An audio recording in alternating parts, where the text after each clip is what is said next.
저는 차별 없는 교회, 분별하는 교회라는 제목으로 함께 하나님의 말씀을 나누려고 합니다. 여러분 혹시 박성춘이라는 사람을 아십니까? 박성춘. 누구일까요? 우리 교회에 이제 박영춘 목사님이 계신데 박영춘 목사님의 형은 아닙니다. 동생도 아닙니다. 아무런 관계가 없습니다.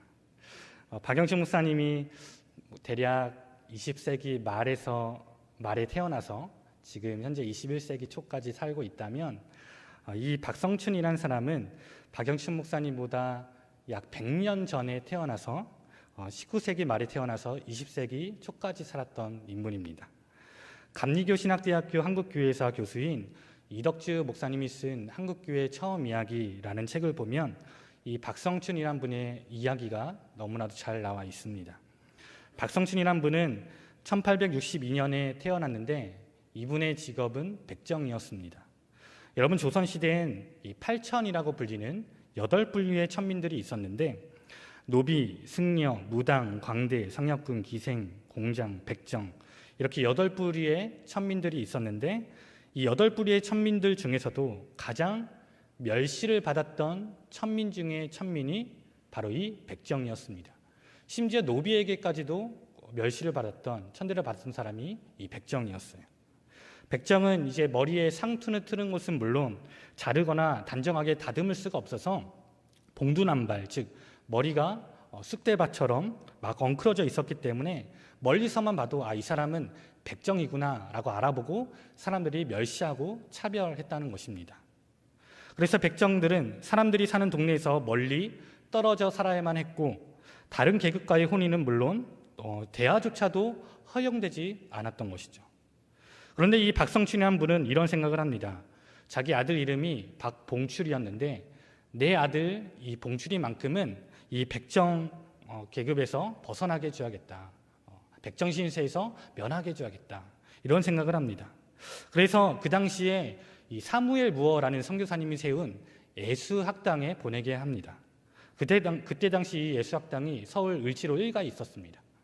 거기서 이제 아들이 학문을 배우는데 너무나도 기분이 좋은 거죠. 이제 내 아들이 이 백정신세에서 면할 수 있게 되었구나. 그런데 자기가 예수님을 안 믿으니까 이 아들이 예수학당에 평일에는 가지만 주일에는 교회를 못 가게 했습니다. 그러다가 1894년에 우리나라의 동학농민운동이 일어나고 또 청일 전쟁이 일어나고 그때 또 뭐가 일어났냐면 콜레라라는 전염병이 창궐해서 하루에 막 300명씩 죽어나가는 그러한 일이 발생하게 되었습니다. 이 전염병에 우리 박영춘 목사님이 아니라 그 박성춘이란 분이 걸리게 돼요. 이 전염병에. 그래서 죽을 위기에 처하게 되는데 이 자기 아들 박봉출이 이 상황을 보면서 우리 아버지 내가 살려야 되는데 어떻게 할 수 있을까라고 곰곰이 생각하다가 이 예수학당의 교장이었던 이 사무엘 무어 선교사님에게 달려가서 자기 아버지 상황을 얘기를 합니다. 그래서 사무엘 무어 선교사님이 이 상황을 듣고 혼자 오지 않고 그 당시에 의료 선교사였던 에비슨 선교사님을 함께 모시고 와요.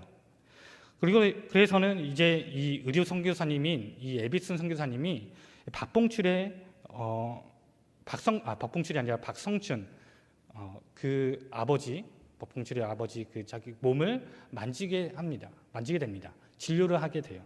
그 전까지 이 박성춘은 자기의 병을 고치기 위해서 무당도 불러서 굿도해보고 자기의 온갖 노력으로 막 이 병을 고치려고 했지만 이 차도가 없었어요. 그런데 이 에비스 선교사님이 와서 딱 자기의 몸을 만지고 나니까 아주 이 병이 깨끗하게 나은 거예요. 그러니까 기분이 너무나도 좋은 것이죠. 그런데 이 박성춘은 자신의 병이 나은 것보다도 더 기분 좋고 감동받은 것이 하나가 있었습니다. 그것은 뭐냐면 이 에비슨 선교사님이 자기의 집에 와준 것만 해도 또 자기의 몸에 손을 대준 것만 해도 너무나도 감사했고 그 모습에 감동했다는 것이에요. 여러분 아까도 얘기했듯이 이 박성춘은 백정 중에 백정이었잖아요. 아무도 자기에게 가까이 오려고 하지 않고 멸시받고 천대받은 사람이었는데 이 선교사님 두 분이 직접 자신의 집까지 찾아오고 치료해 준 것이 너무나도 고마웠다는 거예요. 더군다나 여러분 이 에비슨 선교사님이 누구인지 아십니까? 그 당시에 이 고종 황제의 주치였습니다. 그것을 이 박성춘도 알고 있었어요. 그래서 이 고종 황제 주치의가 자기 집까지 오니까 너무나도 깜짝 놀란 거죠.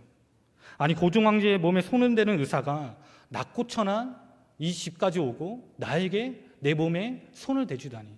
그 모습에 감동을 해서 자기가 치료를 받고 교회에 나갔을 뿐만 아니라 자기 아들도 교회에 나가게, 주일날 교회에 가는 것을 허락을 해줍니다. 그가 다녔던 교회 이름이 곤당골 교회예요. 사무엘 무어 선교사님이 세운 교회. 그리고는 1895년에 이 사무엘 무어 선교사님으로부터 이 박성춘이 세례를 받습니다. 그런데 이 곤당골 교회에 한 가지 문제가 일어나기 시작했어요. 이 곤당골 교회의 백정이었던 이 박성춘이 이제 출석을 하게 되니까 그 당시 그 곤당골 교회는 양반이 한 20명 정도 다니고 있었는데 이 양반들이 항의를 하기 시작한 거예요. 아니, 선교사님, 도대체 이게 어떻게 된 일입니까? 어떻게 우리가 천민 중에 천민이 백정과 함께 교회에 다닐 수 있고 어떻게 함께 예배를 다닐 수가 있습니까? 저 사람 나오지 못하게 해주세요 라고 얘기를 합니다. 그러자 사무엘 무어 선교사님이 뭐라고 얘기하는지 아십니까? 여러분, 예수님 안에는 신분의 차별이 없습니다. 우린 다 같은 예수 안에서 한 형제요 한 자매입니다 라고 얘기를 합니다. 그러자 양반들이 또 이렇게 얘기하는 거예요. 그렇다면 선교사님, 그러면 양반석과 백정석을 구분해 주십시오. 그러자 사무엘 선교사님이 또 뭐라고 얘기하는지 아십니까? 그럴 수 없습니다. 절대 그것은 안 됩니다. 그것은 성경에 위배되는 일입니다 라고 아주 단호하게 거절을 합니다. 그러자 양반들이 그러면 선교사님, 그럼 우리가 이 교회를 떠나가겠습니다 라고 해서 자기들끼리 교회를 하나 세웠는데 그 교회 이름이 홍문석골 교회입니다. 이걸 지켜보고 있던 박성춘은 이 선교사님에게 너무나도 미안한 마음이 들잖아요. 자신을 받아준 것은 너무나도 고마운데 자기 때문에 이 교인들이 떠나가게 되고 너무나 미안한 마음이 들었습니다. 그래서 이 박성춘이 어떻게 하냐면 자기가 아는 백정이란 모든 사람들은 다 데리고 옵니다. 그래서 그 곤당골 교회에 갑자기 부흥하기 시작한 거예요. 자기가 아는 백정들이 다 데리고 오니까. 백정만 왔겠습니까? 그 천민들이 다 몰려든 거예요, 이 교회에. 그런데 그래서 이 3년 만에 이 곤당골 교회가 급격하게 부흥하게 됐는데 반대로 홍문석골 교회는 어떻게 됐는지 아십니까? 자기들끼리 모여 사는 삶을 사니까 점점 쇠락의 길로 걷게 된 거예요. 그래서 이대로는 안 됐겠다 해서 이 두 교회가 분리된 지 3년 만에 다시 합치게 되는데 그 교회 이름이 지금의 인사동에 있는 승동교회인 것입니다. 그리고 훗날 이 박성춘은 승동교회의 장로가 됩니다. 1911년 백정 출신으로는 최초의 장로가 되고 한국교회에서는 역대 두 번째로 장로가 됩니다. 그리고 그 뒤를 이어서 승동교회에서 1914년에 또 한 사람이 장로가 되는데 그 사람이 누구냐면 이재형이라는 대감입니다. 이 사람은 조선 왕실의 후손이었습니다. 그래서 그 당시에 승동교회 당에는 왕족 출신, 대감 출신인 장로와 백정 출신의 장로가 함께 당회를 조직하고 운영하는 세계 교회사에도 유례가 없는 아름다운 일이 일어나게 되었습니다. 그리고 박성춘의 아들 박봉출은 나중에 이름을 이제 박서양으로 바꾸고 아버지처럼 장로가 되고 재중원의 의사가 됩니다. 여러분, 만약 사무엘 무어 선교사님이 그 당시에 그 사람들과 조선 사람들과 똑같이 백정들을 차별했다면 박성춘이라는 장로 또는 박서양이라는 의사가 나올 수 있었을까요? 기독교의 복음이 아니었다면 도저히 일어날 수 없는 일이 일어나게 되었습니다. 불가능한 일이 일어나게 된 것이죠. 여러분, 이렇게 교회는 차별이 없는 곳이어야 합니다. 사도 바울도 이렇게 말하죠. 갈라디아서 3장 28절 말씀에 너희는 유대인이나 헬라인이나 종이나 자유인이나 남자나 여자나 다 그리스도 예수 안에서 하나이니라.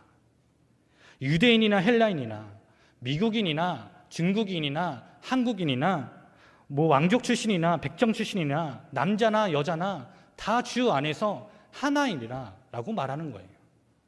그래서 이 말씀대로 사무엘 보아 선교사님은 사람들을 차별하지 않았고 한국교회의 백정 출신이었던 이 박성춘은 또 장로가 되었고, 또 그의 아들 박봉출은 한국의 최초의 의사가 7명이 있었는데 그 중에 한 사람이 되는 그러한 역사적인 일이 일어나게 된 것입니다. 한국교회 초기 역사 가운데 또 하나의 유명한 이야기가 있습니다. 여러분, 전북 김제에 가면 금산교회라는 아주 유명한 교회가 있습니다. 전라북도 문화재로도 이제 등록된 교회예요. 이 교회는 테이트라고 하는 이제 한국 이름으로는 최의덕이라고 하는 선교사님이 세운 교회입니다. 1904년도에 이 테이트 선교사님이 전북 김제의 용화마을에 가서 복음을 전하러 가다가 밤이 되니까 그 마을의 최고 부자였던 조덕삼이란 부자의 집에 가서 하룻밤을 묵습니다. 그러다가 이 조덕삼이 이런 질문 하나가 생기게 되었어요. 아니, 내가 알기론 이 미국이 정말 잘 사는 나라 중에 하나인데 왜 이 선교사님은 이렇게 가난한 조선 땅에 와서 왜 이렇게 고생을 하고 있는가? 그가 전하고 있는 것은 무엇인가? 문득 이런 생각이 들었습니다. 그래서 이런 궁금증을 참지 못하고 이 테이트 선교사님께 가서 물어봤습니다. 아니, 선교사님, 제가 알기론 선교사님의 나라는 아주 잘 사는 나라로 알고 있는데 선교사님은 왜 이 가난한 조선에까지 오게 되었습니까? 라고 물어봤어요. 그러자 이 선교사님이 하는 말이, 어르신, 저는 하나님의 사랑을 너무나도 많이 받은 사람입니다. 그래서 이 하나님의 사랑을 전하지 않을 수가 없어서 태평양을 건너 배를 타고 이곳에까지 오게 된 것입니다. 그 예수 그리스도라는 분은 너무나도 좋으신 분이기 때문에 제가 그분을 전하기 위해서 여기까지 와서 헌신하고 있는 것입니다. 라고 말을 해주었어요. 그러자 이 조덕삼은 이 선교사님의 희생 정신과 이 용기에 너무나도 감동받아서 이런 얘기를 해줍니다. 그러면 선교사님, 오늘부터 우리 집에 있는 이 사랑채에서 예배를 드리세요. 제가 이 자리를 내어드리겠습니다. 그래서 그곳에서 그의 가족, 또 조덕삼, 그의 집에 있는 머슴들까지도 함께 예배를 드리게 되었는데 이것이 금산교회의 출발이 되었습니다. 그리고 시간이 흘러서 1907년도에 금산교회의 장로 선출 투표를 하게 되었는데 이 장로 후보에 누가 올라왔는지 아십니까? 이 장로 후보에는 사랑채를 내주었던 조덕삼 부자와 그 조덕삼 부자 밑에서 일하고 있었던 머슴이었던 이자익이라는 머슴이 장로 후보로 올라오게 된 거예요. 한국교회 초기에 부잣집 주인과 부잣집 주인의 머슴이 함께 장로 후보가 되는 정말 기가 막힌 일, 유례없는 일이 벌어지게 된 것입니다. 여러분, 이 둘 중에 누가 장로가 되었을까요? 누가 장로가 되었을까요? 네, 머슴이었던 이자익이 장로가 되었습니다. 부잣집 주인이 장로가 된 게 아니라 그 부잣집 주인의 밑에서 일하고 있었던 머슴, 이자익이란 머슴이 장로가 된 거예요. 그래서 있어서는 안 되는 일이 그 당시에 일어났기 때문에 사람들이 막 웅성웅성거리기 시작했습니다. 아니, 머슴이 장로가 되다니 어떻게 이러한 일이 일어날 수 있게 된 것인가. 그래서 막 사람들이 막 술렁이게 된 거예요. 이제 어떡하냐. 그러는 사이에 이 조덕삼이 먼저 앞에 나와서 이런 얘기를 하는 것입니다. 금산교회 성도 여러분, 여러분들은 참 좋은 일을 했습니다. 저희 집에서 일하는 이자익 청년은 저보다 신앙도 좋고 하나님을 향한 열정도 훨씬 좋습니다. 그를 뽑아주셔서 너무나도 감사합니다. 라고 먼저 얘기를 해주었다고 합니다. 이렇게 말하면서 조덕삼은 자신이 떨어진 것에 대해서 원망하지도 않았고 오히려 이자익 장로를 잘 섬겨달라고 대인배의 모습을 보여주었습니다. 그리고 그 이후에 조덕삼은 자신의 머슴을 장로로 섬겼을 뿐만 아니라 그가 평양에서 신학을 공부할 수 있도록 아낌없이 지원도 해 주었습니다. 그리고 이자익이 평양으로 신학 공부를 하러 간 사이 이 조덕삼은 3년 후에 자신이 장로가 되고 이자익이 평양에서 신학 공부를 하고 목사 은수를 받고 돌아오자 조덕삼 장로는 그를 금산교회의 제2대 담임 목사로 청빙을 하게 되었습니다. 이렇게 조덕삼 장로는 자신의 머슴이었던 이자익을 그 당시에 신문 계급으로 차별하지 않았고 복음으로 사로잡혀서 주 안에서 하나 된 모습을 보여주었습니다. 여러분, 이렇게 한국교회는 초창기 때부터 그 당시에 신분을 뛰어넘는 또 차별하지 않는 아름다운 신앙의 공동체의 모습을 보여주었습니다. 오늘 말씀에도 야고보 사도는 우리에게 이렇게 말합니다. 1절 말씀에 내 형제들아 영광의 주 곧 우리 주 예수 그리스도에 대한 믿음을 너희가 가졌으니 사람을 뭐 하지 말라고 말하나요? 차별하여 대하지 말라. 차별하여 대지 말라. 그러면 어떤 사람을 차별하지 말라는 것인가? 2절 말씀에 나옵니다. 너희가 아름다운 옷을 입은 자를 눈여겨보고 말하되 여기 좋은 자리에 앉으소서 하고 또 만일 너희 회당에 금가락지를 끼고 아름다운 옷을 입은 사람이 들어오고 또 남루한 옷을 입은 가난한 사람이 들어올 때에 3절 너희가 아름다운 옷을 입은 자를 눈여겨보고 말하되 여기 좋은 자리에 앉으소서 하고 또 가난한 자에게 말하되 너는 거기 서 있든지 내 발등상 아래에 앉아 있으라 하면 너희끼리 서로 차별하여 악한 생각으로 판단하는 자가 되는 것이 아니냐. 즉 이런 말입니다. 교회에서 예배를 드리는데 이제 아주 잘 차려입고 아주 유명한 향수를 뿌리고 금방지를 끼고 루이비통 가방을 메고 로레스 시계를 차고 이렇게 낀 사람이 들어오고 또 다른 한 사람은 다 찢어지고 남루한 옷을 입고 더 헤어진 옷을 입고 가난한 사람이 들어올 때에 잘 차려진 부자에게는 좋은 자리를 내어주고 가난하고 남루한 옷을 입은 사람에게는 서 있게 하든지 발등상 아래에 있게 하면 어떻게 되겠느냐라는 것입니다. 이게 바로 차별이고 이러한 차별은 악한 생각에서부터 나오기 때문에 이것은 옳지 않은 것이다 라고 야고보 사도가 말하는 것입니다. 여러분, 저는 바라기는 우리 교회에는 이러한 차별이 없었으면 좋겠습니다. 저도 늘 긴장하며 사역을 하고 있습니다. 혹시 나도 이러한 차별을 하며 신방을 하고 있지는 않은지, 혹시 이러한 차별을 하며 내가 성도를 대하고 있지는 않은지, 날마다 내 자신을 돌아보고 혹시라도 나에게도 이런 마음이 들면 나를 책찍질하고 나에게 하나님의 마음을 부어달라고 간절히 기도하며 사역을 하고 있습니다. 그렇게 저는 우리 교회 성도님들도 이렇게 서로를 차별하지 않는 성도님들이 되었으면 좋겠습니다. 많이 가진 자와 적게 가진 자, 높은 지위를 가진 분과 낮은 지위를 가진 자, 남성과 여성, 또 어렸을 때부터 우리 교회를 다니신 분과 최근에 우리 교회에 등록한 분이 서로 차별하지 않는, 차별 대우를 받지 않는 교회, 우리 한국교회 초창기 때부터 이어져 왔던 이 차별이 없었던 아름다운 전통, 또 이 신앙적 유산을 우리 교회도 잘 지켜 행하여서 하나님이 기뻐하시는 아름다운 신앙의 공동체를 이어갈 수 있는 저와 우리 모두가 될 수 있기를 주님의 이름으로 간절히 소망합니다. 그런 의미에서 우리 옆사람하고 같이 한번 인사해 보겠습니다. 차별하지 않겠습니다. 네, 차별하지 않겠습니다. 여러분, 이렇게 교회에는 차별이 없어야 합니다.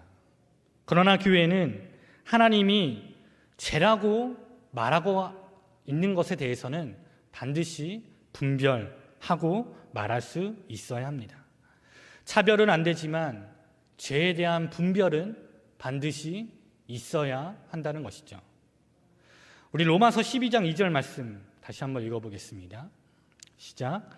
너희는 이 세대를 본받지 말고 오직 마음을 새롭게 함으로 변화를 받아 하나님의 선하시고 기뻐하시고 온전하신 뜻이 무엇인지 분별하도록 하라. 하나님의 선하시고 기뻐하시고 온전하신 뜻이 무엇인지 뭐 하라고요? 분별하도록 하라. 차별은 안 되지만 우리가 분별은 해야 한다는 것입니다.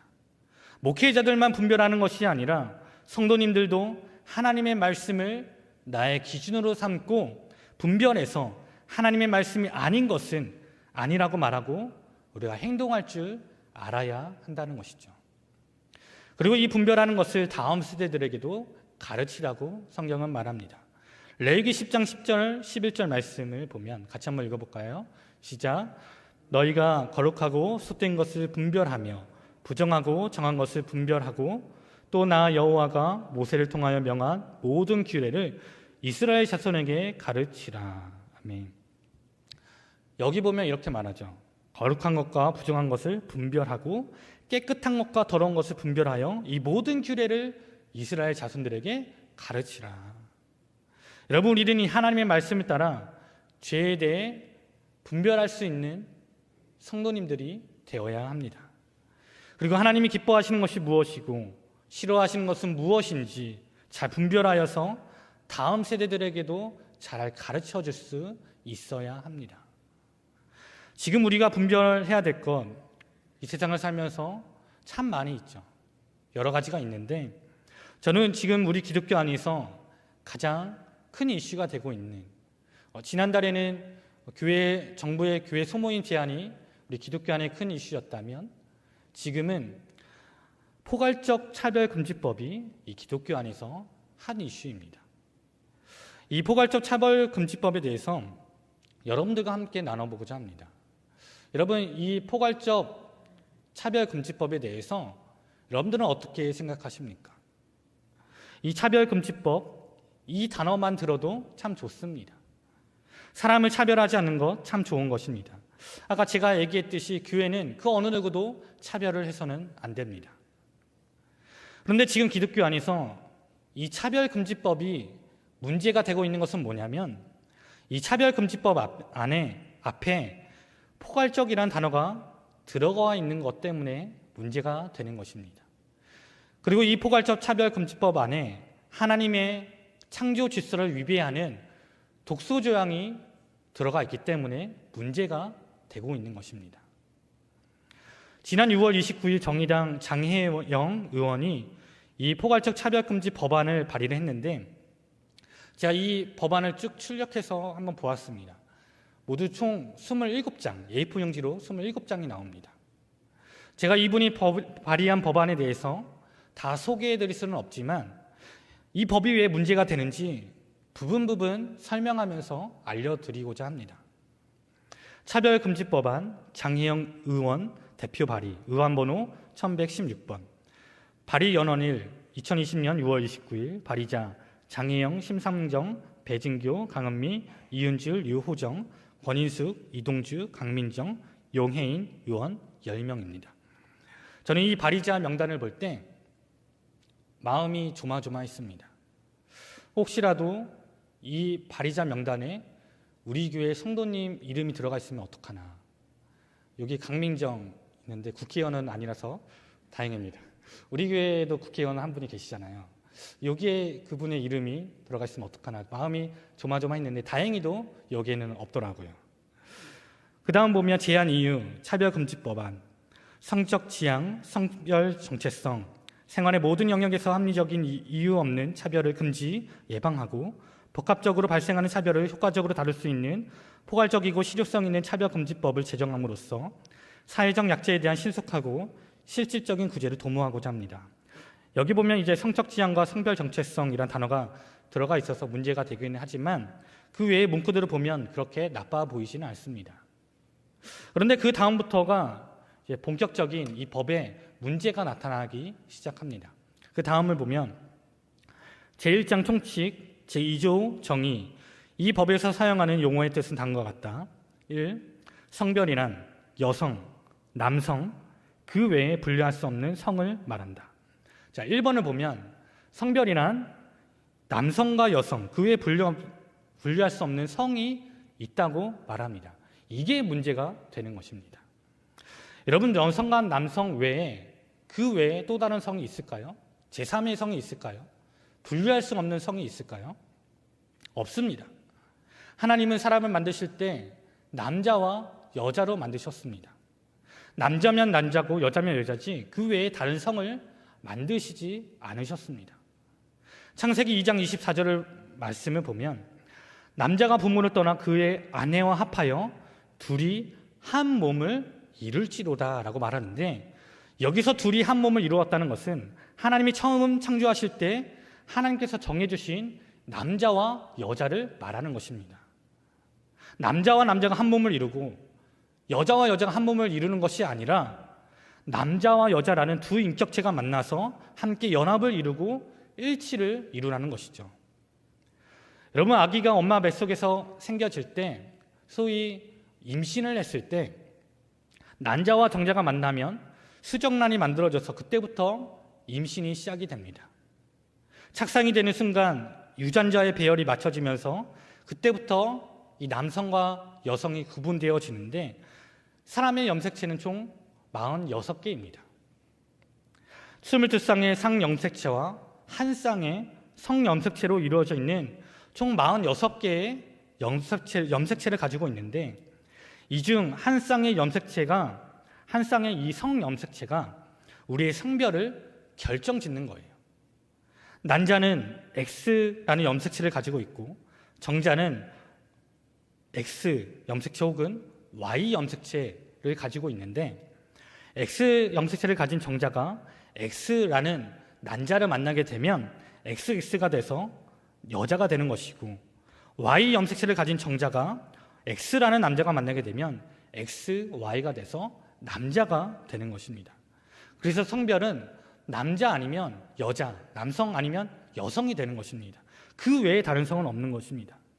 그런데 이 법은 남성과 여성 외에 그 외에 분리할 수 없는 성이 있다고 말합니다.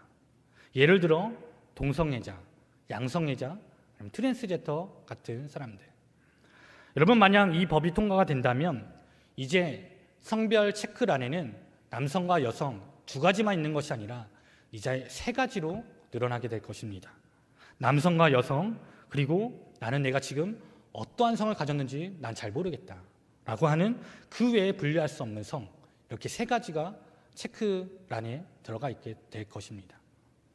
그리고 4번을 보면 성적 지향이란 이성애, 동성애, 양성애 등 감정적, 호의적, 성적으로 깊이 이끌릴 수 있고 친밀하고 성적인 관계를 맺거나 맺지 않을 수 있는 개인의 가능성을 말한다 라고 하는데, 여기에도 문제가 있습니다. 여러분, 우리는 이성애자입니까? 동성애자입니까? 아니면 양성애자입니까? 어떤 사람인가요? 우리 모두는 다 이성애자이죠. 남성이면 여성을 좋아하고 여성이면 남성을 좋아하는 이성애자인 것입니다. 그런데 여기서는 동성애를 인정하고 동성애의 성관계도 합법적이다라고 말하는 것입니다. 이것은 하나님께서 말씀하신 창조 질서에 위배가 되는 것이죠. 성경은 분명히 이 동성애가 죄라고 말하고 있습니다. 레위기 18장 22절 말씀에 너는 여자와 동침한 같이 남자와 동침하지 말라라고 말합니다. 이는 어떠한 일이니라? 가증한 일이니라. 가증한 일이라는 것은 죄라는 것입니다. 또 로마서 1장 27절 말씀에 그와 같이 남자들도 순리대로 여자 쓰기를 버리고 서로 향하여 음욕이 부릴 듯하며 남자와 더불어 부끄러운 일을 행하여 그들의 그릇 때문에 상당한 보응을 그들 자신이 받았느니라. 즉 동성애가 그릇된 행동이라는 것을 성경이 말해주는 것이죠. 그리고 한 걸음 더 나아가 이 포괄적 차별금지법에는 양성애도 인정한다는 것입니다. 또 그 다음 5번을 보면 성별 정체성이란 자신의 성별에 관한 인식 혹은 표현을 말하며 자신이 인지하는 성과 타인이 인지하는 성이 일치하거나 불일치하는 상황을 포함한다라고 말합니다. 여러분, 내가 남자인지 여자인지 어떻게 알 수 있나요? 우리 엄청한 장로님, 남자입니까? 여자이십니까? 죄송하지만 남자이시죠? 네. 우리는 그냥 몸만 봐도 남자인지 여자인지 알 수가 있습니다. 그런데 여기서 말하는 성별 정체성이란 내가 어떻게 인식하느냐, 내가 어떻게 표현하느냐로 자신의 성별을 말한다는 거예요. 예를 들어 타인이 누가 봐도, 그 사람을 봐도 분명히 남자예요. 스포츠 머리에 건장하고 건장한 체격에 누가 봐도 남자입니다. 그런데 나는 여자라고 생각한다고, 난 분명히 여자라고, 다른 사람들을 볼 때 분명히 남자인데 본인의 인식이 난 여자라고 그렇게 말한다고 그렇게 인식한다면 다른 사람들도 그 사람을 여자로 인정해 주어야 한다는 것입니다. 이 법이. 여러분, 이게 얼마나 위험한 것인지 아십니까? 실제로 미국에서는 이런 일이 일어났다고 합니다. 미국의 캘리포니아에서 17세의 남성이 자신은 여성이라고 주장하면서 여학생 스포츠팀에 가입해달라고 이렇게 얘기하기도 하고, 심지어는 여학생들이 사용하는 화장실과 샤워실과 라커룸까지 이용했다고 합니다. 그런데 이 캘리포니아에서는 이 법이 통과가 돼서 어떻게 할 수가 없다는 거예요. 그리고 여자 화장실에 남자가 나는 여자입니다 하면서 막 들어온다는 거예요. 그래서 미국의 백악관에는 성중립 화장실이라고 성구분 없이 누구나 사용할 수 있는 화장실이 공간이 없어서 모자라서 만든 게 아니라 성구분 없이 사용할 수 있는 그러한 화장실이 생겨났다고 합니다. 그리고 백악관뿐만 아니라 다른 대학과 공공기관에도 이 성중립 화장실의 설치를 의무화한다는 거예요. 그래서 미국의 어떤 곳에는 남자 화장실, 여자 화장실, 그리고 성중립 화장실이 세 군데가 있는 것입니다. 근데 여러분, 이 성중립 화장실이 생긴다면, 우리나라에 생긴다면 무슨 일이 일어날 것 같습니까? 아마 이전보다 성범죄율은 훨씬 더 급격하게 늘어날 것입니다. 지금 이러한 사회 질서를 와해시킬 수 있는 문제들이 국회에서 발의가 됐다는 것입니다.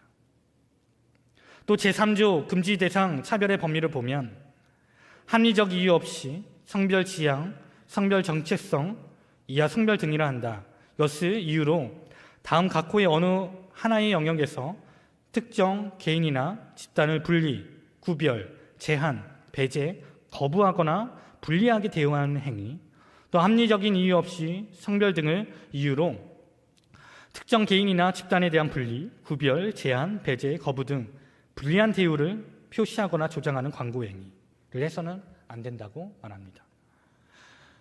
여러분, 우리 교회에서 동성애는 죄입니다라는 문구를 붙여서는 안 되는 것입니다. 아이들에게 동성애는 죄라고, 동성애를 해서는 안 된다고 가르칠 수가 없게 되는 것입니다. 또 강단에서 동성애가 죄라는 것도 이제 말해서는 안 되는 것입니다. 이 법 때문에.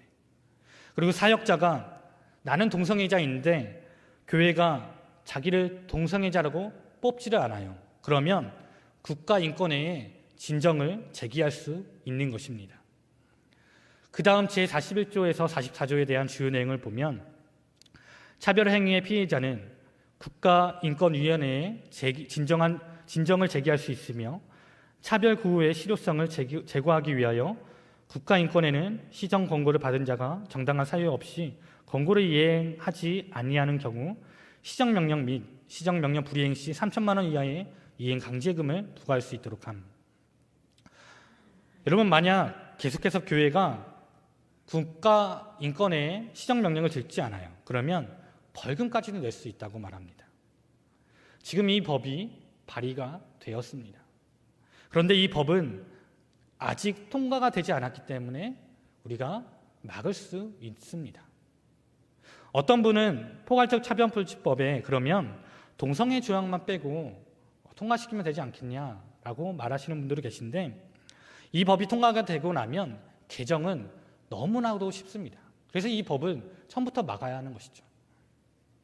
우리는 지금 현재의 법으로도 차별하지 않는 세상을 충분히 만들어갈 수가 있고, 오늘 야고보서에 나온 이 하나님의 말씀에 따라 우리가 사람을 차별하지 않는 이 성도의 본분을 지키며 살아갈 때 우리는 더 좋은 세상을 만들어 갈 수가 있습니다. 그런데 동성애만큼은 우리가 차별 금지의 대상으로 봐야 될 것이 아니라 이것은 우리가 죄로서 분별해야 될 문제라는 것이죠. 당연히 우리가 동성애자에 대해서는 긍휼한 마음과 사랑의 마음을 가지고 이것이 죄이기 때문에 그들이 주님께 돌아올 수 있도록, 그리고 그들이 이 동성애에서 벗어날 수 있도록 도와주어야 하는 것은 맞습니다. 그들을 품어줘야 하는 것은 맞습니다. 그런데 이 땅 가운데 동성애가 합법화되어야 되는 것은 막아야 하는 것이죠. 여러분, 만약 이 법이 통과가 된다면 학교에서는 남성, 여성, 그리고 분류할 수 없는 제3의 성이 있다고 가르치게 될 것입니다. 그리고 교회와 신학교에서는 동성애가 죄라고 가르칠 수 없을 뿐더러 이로 인해 우리 다음 세대들은 올바른 성경적인 가치관을 가질 수 없을 뿐만 아니라 이 세상은 더욱더 타락하여서 마치 성경에 나오는 소돔과 고모라 같은 땅으로 변화되게 될 것입니다. 그렇게 우리는 이 법을 반드시 막아야 합니다. 이 문제의 심각성을 가지고 나몰라라 하지 마시고 기도하시고 이 법이 통과되지 않도록 우리는 반대도 해야 합니다. 지금 온라인에서는 많은 기독교인들이 이 포괄적 차별금지법 반대의 서명운동을 하고 있습니다. 인터넷에 나쁜 포괄적 차별금지법 제정 반대라고 치시면 서명하는 사이트가 나옵니다. 거기에 서명을 해서 여러분들이 이 반대운동에 동참해 주시면 좋을 것 같습니다. 그리고 우리가 늘 영적으로 깨어 있어서 이 시대가 지금 어떻게 흘러가고 있는지 잘 분별하여서 하나님이 기뻐하시는 일을 행하며 살아갈 수 있는 우리 모두가 될 수 있기를 주님의 이름으로 간절히 소망합니다. 여러분, 교회는 사람에 대한 차별은 없어야 됩니다. 그러나 죄는 반드시 분별하여서 사람들을 하나님께로 올바르게 인도해야 할 것입니다. 이것이 교회의 역할인 것입니다. 저는 바라기를 우리 교회가 차별이 없는 교회, 그러나 죄에 대해서는 분별할 수 있는 교회가 되어서 이 땅 가운데 하나님의 나라와 하나님의 뜻을 이루어갈 수 있는 저와 우리 모두가 될 수 있기를 주님의 이름으로 간절히 소망합니다. 기도하겠습니다.